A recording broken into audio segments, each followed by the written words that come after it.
Brian Turner here with CCS, and part of this series that we're doing right now is on the banking, or really the loan side of all of this, because most folks have to get a loan or some kind of loan for these operations if we're wanting to add to my property, whether it be a confinement system or even just a big building of some kind, right? I want to expand my operations. So I've got Dusty Anderson over here, Senior Vice President at First Dakota National Bank. He's joining me today, along with Austin Havlik. He is the Vice President of Ag Lending for First Dakota National Bank. And glad to have you guys here. So thank you. One of the things we were talking about earlier, we were talking a little bit of this off camera, and I wanted to bring it up, is manure easements and how important that is, especially into this whole when we start talking about loans. But we touched about it in some of our previous segments on trying to understand where we want to go with permitting. You know, we always talking about, well, how's your neighbor and what are you going to do with it? And most people say, well, you know, I got the best relationship with my neighbor guy. I've known Joe over there for 100 years, and I knew his dad and his dad's dad, and you know, that's going to be fine.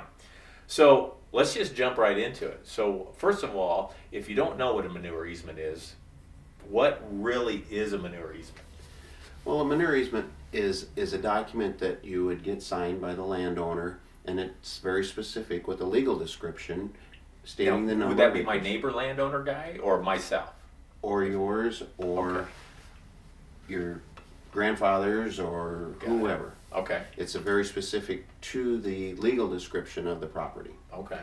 And it's a legal document that would be filled out, and it gives you the right to spread nutrients on that piece of ground. Okay. Specifically. And now you can have, of course, other arrangements or agreements with others that you can move it around and do whatever, but it's specific that the easement gives you this specific right to spread on that legal description. Okay. So it's if I don't have enough ground, what you're telling me, I think it was what I heard. If I don't have enough ground to handle all the nutrients that'll come out of the new facility, whether it be a cattle or a hog facility, and I know that to make it work properly, I've got to go to my neighbor across the way or wherever that might be.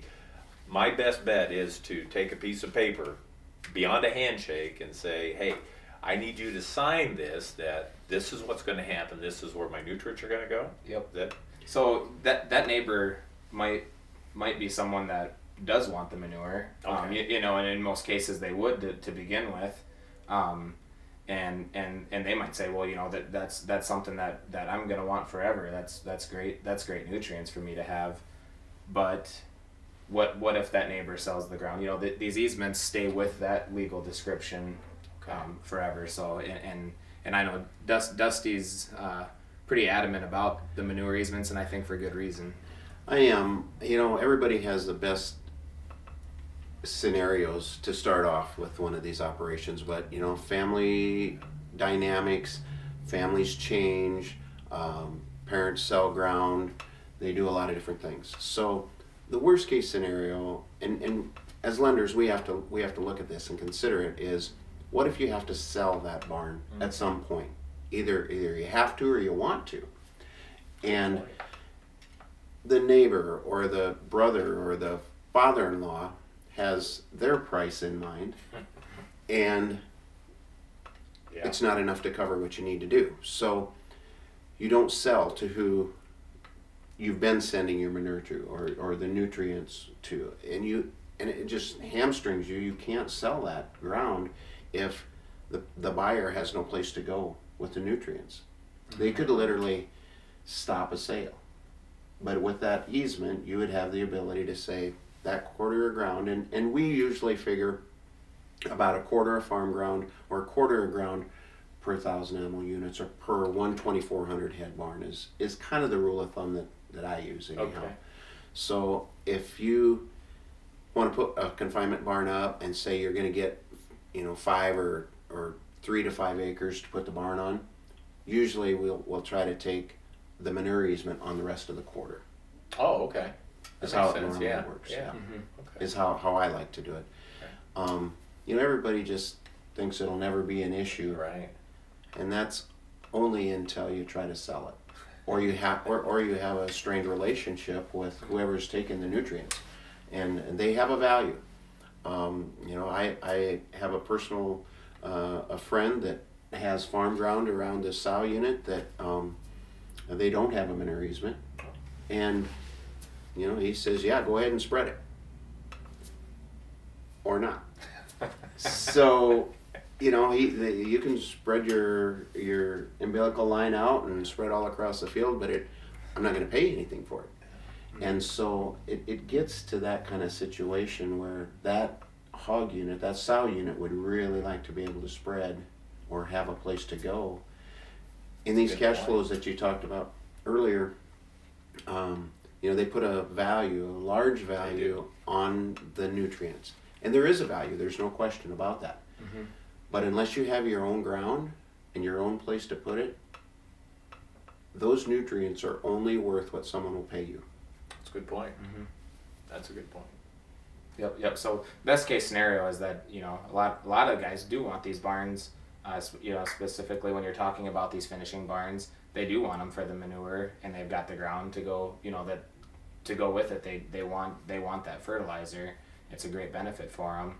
There's some expenses to getting that manure onto their ground, and there's those expenses that they would have if they had to get rid of that manure for free as well. So it could turn into a situation where, and it's just something to be aware of, a situation where instead of an income source, it could be an expense. So those are some things just to think about when you're looking at diving into one of those barns. So really what you're telling me then is, as I'm going, like with the past couple of times we've been together, we've been talking about planning and goals and different kind of financing opportunities, and there's a myriad of them. Mm-hmm. But I think that's going to be one of my questions you're going to ask me. First thing is do I have enough property to take care of the manure? And if not, where am I going to go with it? And how am I really going to get rid of it in a way that, I guess, what I hear you saying is really in a way to protect me, through the manure easement. It is. So, but now what if I've been on my place for 30 years, I know my neighbors very well. Will you help me work through that a little bit, as far as what is this easement, should it look like? I mean, obviously it's a legal document. Sometimes it may not have ever come up in a conversation. We will. We'll work with either your attorney or your neighbors, or we could provide some examples. Of course, we take the name out and those kinds of things, and just an example of what one would look like that kind of covers your bases and does what it needs to do. Yep. It really is about saving. Yep. It's about protecting the borrower and frankly the lender. Yeah. Because we don't want a barn that we can't do something with. Worst case scenario. Yeah. No, that's a good point. What were you gonna say? Well, and that it just gives you, those examples give you, the knowledge you need to approach your neighbor about it, and I think we've talked about that before. It's, being prepared to have that conversation with neighbors is important. Yeah. So. Well, what if I wanted to get out of it? So I'm into it, and for whatever reason my life has changed, or I'm leaving the farm.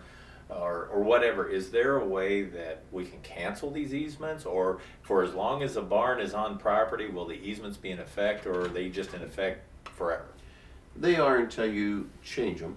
Okay. Okay. You could release the easement. You could prepare a document and file it, with your county that would release that easement. So it's not forever unless until both sides agree to it. Both sides agree to it. Yeah. Okay.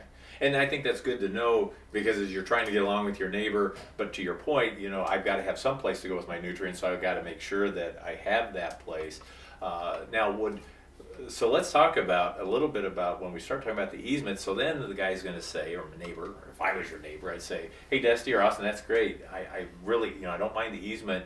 So how much are you going to pay me to put your manure on my property? That has happened, and it's legitimate question. Yeah. And before we answer that, I wanna clarify the difference between an easement and the manure management plan. Okay, yeah, that's a good point. Thank you. Because people will come and, oh yeah, I've got that taken care of. It's like, well, you really don't. You have a manure management plan that includes these acres of your neighbors, of your grandpas, of who's ever. Yeah. That's part of your manure management plan, but that is not an easement per se. It That's a doesn't great give you the point. legal right to spread nutrients on that ground. That's a great point of clarification. So now let's get back to the money side of it. How much are you gonna pay me, Austin? What is that? I mean, Well, I think that you need to be working closely with your agronomist, Okay. so that you know what it's worth. And like I said, best case scenario is someone is paying you for the manure, or you are applying it to your own ground. But there is situations like Dusty mentioned where I as the barn owner may be applying that manure onto someone's ground for free, free to them, expense to me. Right. And it's just important to know those things up front.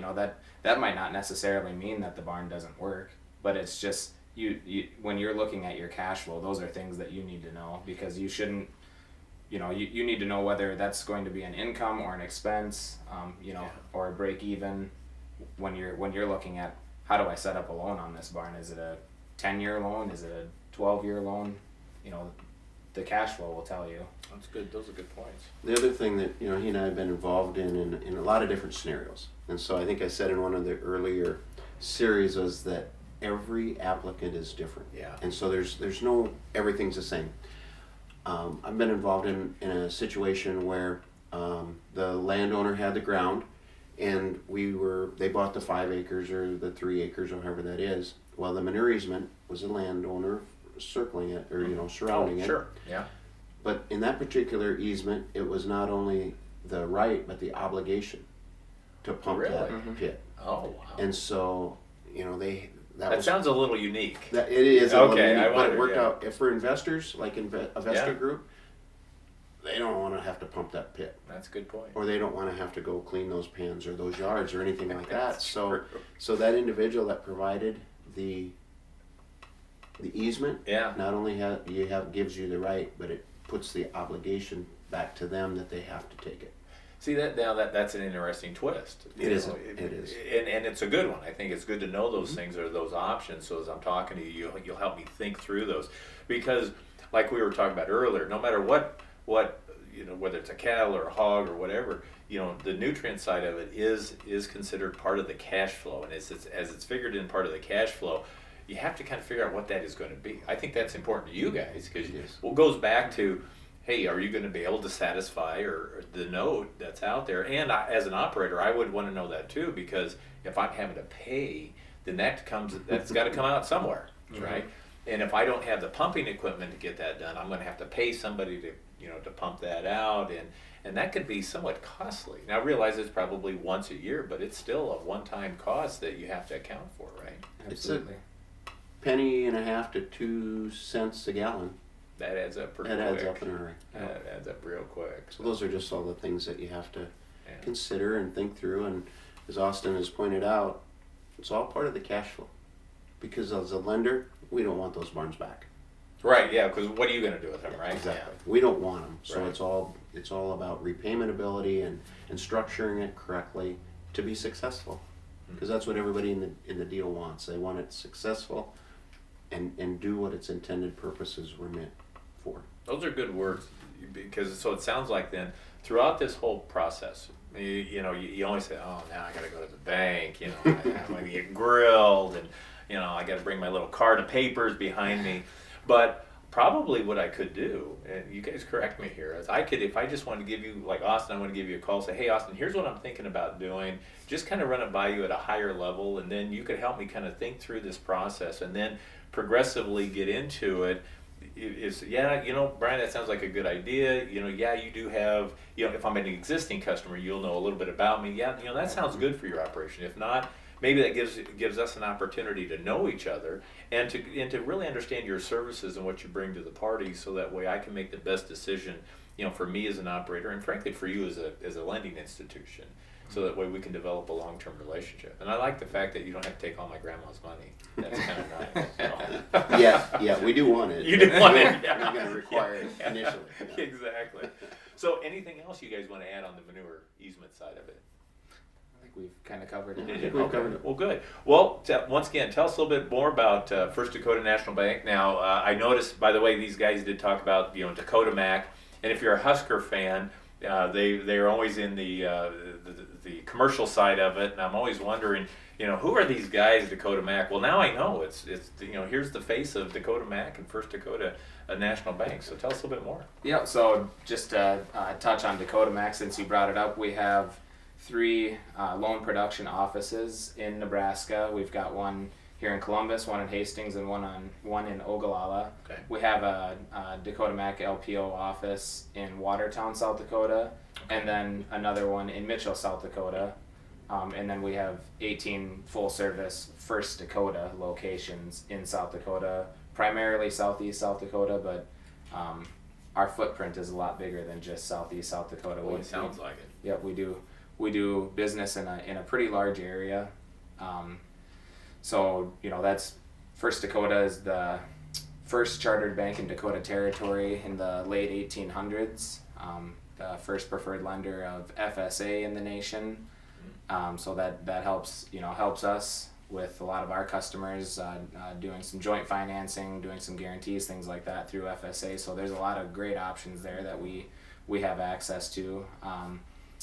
We have the Beginning Farmers Program that Dusty touched on. We've got the Keep Farmers Farming Legacy Consultants division of the bank with some kind of consulting, estate planning, transition planning, those types of things, best business practices. That's been very helpful for us and a lot of our customers as they transition to the next generation or at least plan for it. We have, I think, over 300 employees at our 18 locations. We consider ourselves an ag bank. We do more than just ag lending, but we consider ourselves an ag bank. Oh, that's cool. And proud of that. Yeah. Good. Dusty, I'll let you touch on a few things. We consider ourselves a small local bank. Mm-hmm. We're just under $2 billion in assets, managed assets. So we're large enough that we can do some bigger, complex, projects. Mm-hmm. Sounds like it. But we're still, locally, privately owned. All our decisions are made by our local board. You don't go to Omaha or Minneapolis or Denver to get your decisions. They're all done right there at the loan committee and the board of directors, right there. So is it like a little coffee table? You guys sitting around drinking coffee? A little more bit like complicated than that. Okay, sounds like sounds like that. You guys getting together, so well, great. Well, listen, thanks for stopping by. I really appreciate thanks it. for having us. And if you guys have any more questions, all their contact information will be at the end.